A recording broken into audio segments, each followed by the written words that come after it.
11위 모딜리아니의 작품 누워있는 누드 1억 7,040만 달러. 아메데오 모딜리아니는 긴 목과 타원형 얼굴, 매혹적인 눈동자로 대표되는 독특한 화풍을 창조한 작가입니다.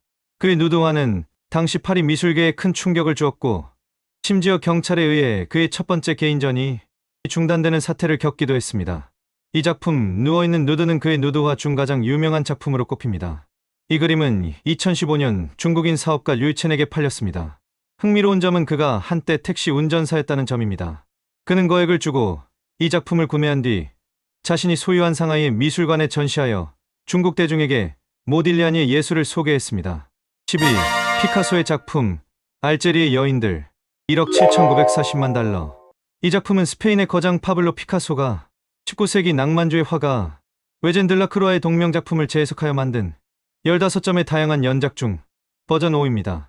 이 작품은 피카소의 입체파, 아프리카 미술, 신표현주의 등 다양한 화풍을 총망라하는 걸작입니다. 피카소는 단순한 모작이 아니라 과거 거장과 대화하듯 현대적인 시각으로 작품을 재창조했습니다. 이 작품은 2015년 뉴욕 크리스티 경매에서 당시 최고가에 낙찰되면서 전 세계를 놀라게 했습니다. 이 거래는 피카소의 작품이 미술 시장에서 얼마나 압도적인 위상을 차지하는지를 다시 한번 증명했습니다. 피카소라는 이름 자체가 가진 상징성과 미술사적 중요성이 작품의 가치를 결정하는데 결정적인 역할을 했다는 것을 보여줍니다. 9위 렘브란트의 작품 마르텐 술만과 오프젠 코핏의 초상 1억 8천만 달러. 렘브란트가 그린 이 부부 초상화는 원래 하나로 묶여 있었지만 수백 년간 서로 다른 개인 소유자에게 나뉘어 소장되어 왔습니다. 이 두 작품이 2015년에 마침내 다시 만나게 되면서 프랑스와 네덜란드는 이들을 공동으로 구매하기로 결정했습니다. 각 국가가 50%씩 비용을 부담하여 작품을 소유하기로 한 이 파격적인 결정은 예술작품이 국경을 넘어 인류의 공동유산임을 보여주는 중요한 사례입니다. 두 작품은 현재 루브르 박물관과 암스테르담 국립미술관에 번갈아 전시되며 양국의 우호 관계를 상징하는 중요한 매개체가 되었습니다. 8위 구스타프 클림트의 작품 물뱀2 1억 8,380만 달러. 구스타프 클림트의 작품은 황금빛으로 가득 차 있으며 여성의 관능미와 에로티시즘을 탐구하는 것으로 유명합니다. 이 작품은 클림트가 활동했던 빈분리파의 정신, 즉 기존의 보수적인 미술계의 반기를 들고 새로운 예술을 추구했던 시대적 배경을 보여줍니다. 하지만 이 작품에는 비극적인 역사가 숨겨져 있습니다. 이 그림은 나치에 의해 약탈당했던 유대인 가문의 소유였고 오랜 소송 끝에 후손에게 반환되었습니다. 이 작품은 2013년의 개인간 거래로 익명의 구매자에게 팔렸습니다. 물뱀2는 예술작품이 시대의 아픔과 역사를 담고 있으며 그 가치를 되찾기 위한 개인들의 투쟁을 보여주는 상징적인 사례입니다. 7위 마크 로스코의 작품 넘버 6 1억 8,600만 달러. 마크 로스코의 작품은 컬러필드 페인팅이라 불립니다. 거대한 캔버스에 생면을 채워넣어 보는 이로 하여금 깊은 명상과 감성적인 경험을 유도했습니다. 그의 작품에는 인간의 희로애락과 영혼의 울림을 담아내려 했던 작가의 철학이 담겨 있죠. 이 작품은 러시아의 억만장자 드미트리 리볼로플레프에게 팔렸는데 이 거래는 리볼로플레프와 그의 아트딜러 사이에 벌어진 미술 사기극의 중심에 있었습니다. 리볼로플레프는 아트딜러가 작품 가격을 부풀려 자신에게 팔았다고 주장하며 법정 싸움을 벌였습니다. 이 사건은 천문학적인 돈이 오가는 미술 시장의 어둡고 부패한 이면을 적나라하게 보여주며 큰 파장을 일으켰습니다.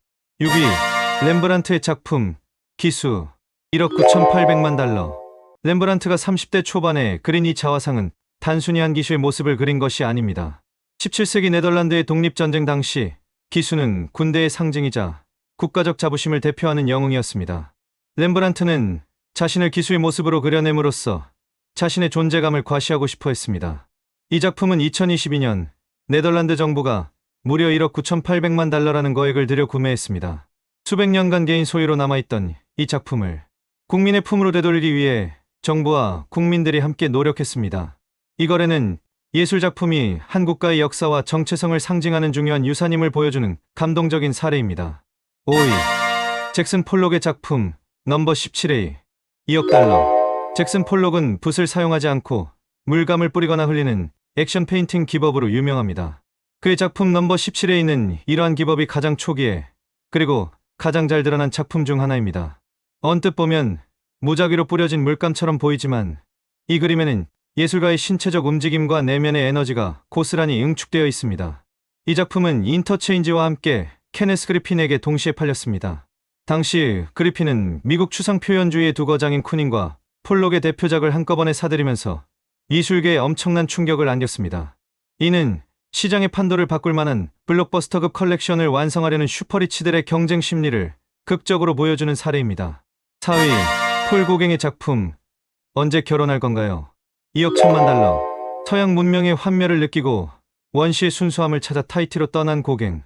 이 작품은 그가 타히티에서 만난 두 여성을 그린 것으로 그가 동경했던 이국적인 아름다움을 보여줍니다. 작품의 제목인 나페아파 이포이포는 타히티어로 언제 결혼할 건가요? 라는 뜻입니다. 이는 고갱이 타히티에서 살았던 삶의 단면을 상징적으로 보여줍니다. 하지만 이 작품은 2015년 거래 이후 소유권을 둘러싼 법적 분쟁의 중심에 놓였습니다.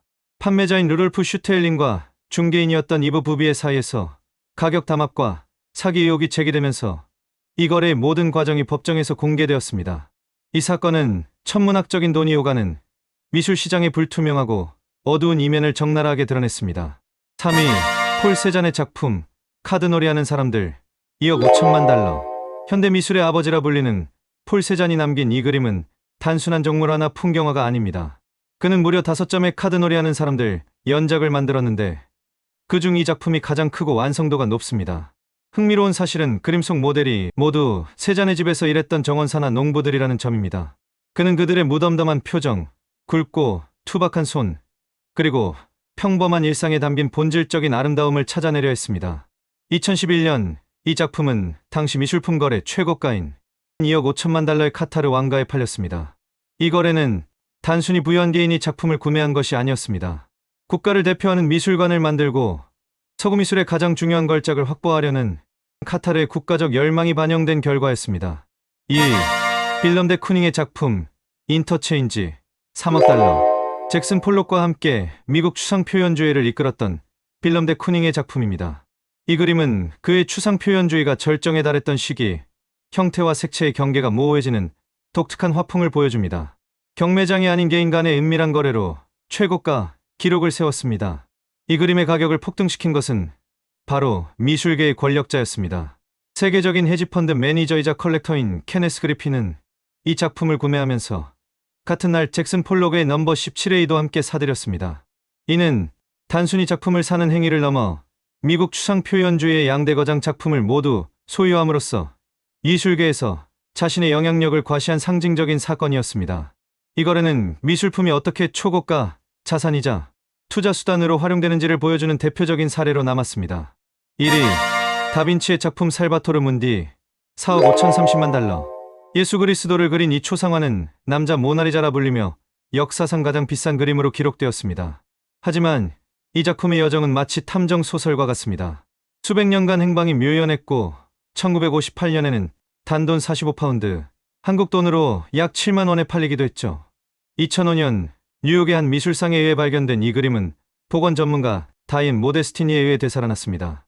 그녀는 작품의 독특한 터치와 기법에서 다빈치의 특징을 발견하고 진품일 가능성을 제기했습니다.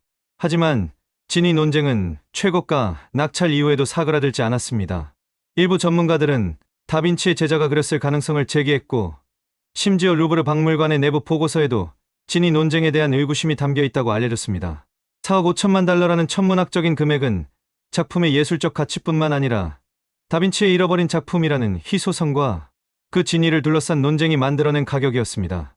현재 이 그림은 사우디아라비아 왕세자가 소유한 것으로 알려져 있지만 공개적으로는 한 번도 전시되지 않아 미술계의 미스터리로 남아 있습니다. 미술품 경매장, 찰나의 순간, 수천억 원의 돈이 오가는 이 치열한 전쟁터에는 단순한 가격표 이상의 이야기가 숨겨져 있었습니다.